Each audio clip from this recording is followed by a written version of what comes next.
ವಿಮಲ ಎಲ್ಲ ವಿಷಯದಲ್ಲಿಯೂ ಗಾಬರಿ ಪಡುವಂಥ ಹುಡುಗಿಯಾಗಿದ್ದಳು. ಒಂದು ದಿನ ಅವಳು ಕಚೇರಿಯಲ್ಲಿ ಆಕಸ್ಮಿಕವಾಗಿ ಟೀ ಕಪ್ಪನ್ನು ತಾಗಿಸಿದಾಗ ಅದು ನೆಲದ ಮೇಲೆ ಚೆಲ್ಲಿತು. ಕೂಡಲೇ ಚಿಂತೆಗೊಳಗಾದ ವಿಮಲ ಕಚೇರಿಯಲ್ಲಿ ತನ್ನ ಸಹೋದ್ಯೋಗಿಯೊಂದಿಗೆ ಮಾತನಾಡುತ್ತಿದ್ದರೂ ಅವಳ ಮನಸ್ಸು ಒಂದು ಬದಿಯಲ್ಲಿ ಯಾರಾದರೂ ಅವಳ ಬಗ್ಗೆ ತಪ್ಪಾಗಿ ಯೋಚಿಸುತ್ತಾರೆಯೇ ಅಥವಾ ಗೇಲಿ ಮಾಡುತ್ತಾರೆಯೇ ಇಲ್ಲವಾ ತಪ್ಪನ್ನು ನೋಡಿ ನಗುತ್ತಾರೆಯೇ ಎಂದು ಯೋಚಿಸುತ್ತಲೇ ಇರುತ್ತಿದ್ದಳು.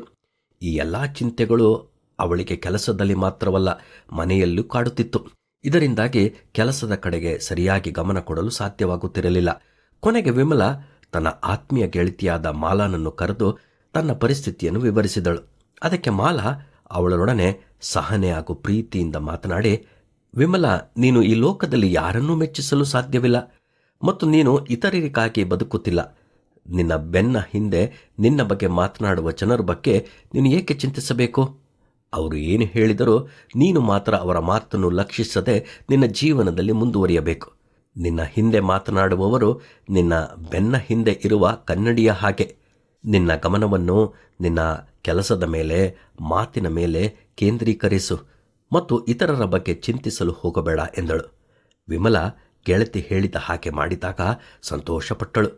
ಕಳವಳ ಕಳೆಗುಂದಿಸುತ್ತದೆ, ಮನುಷ್ಯನ ಭಯ ಊರಲು, ದೇವರ ಭರವಸ ಉದ್ಧಾರ ಎಂದು ಬೈಬಲ್ ಹೇಳುತ್ತದೆ.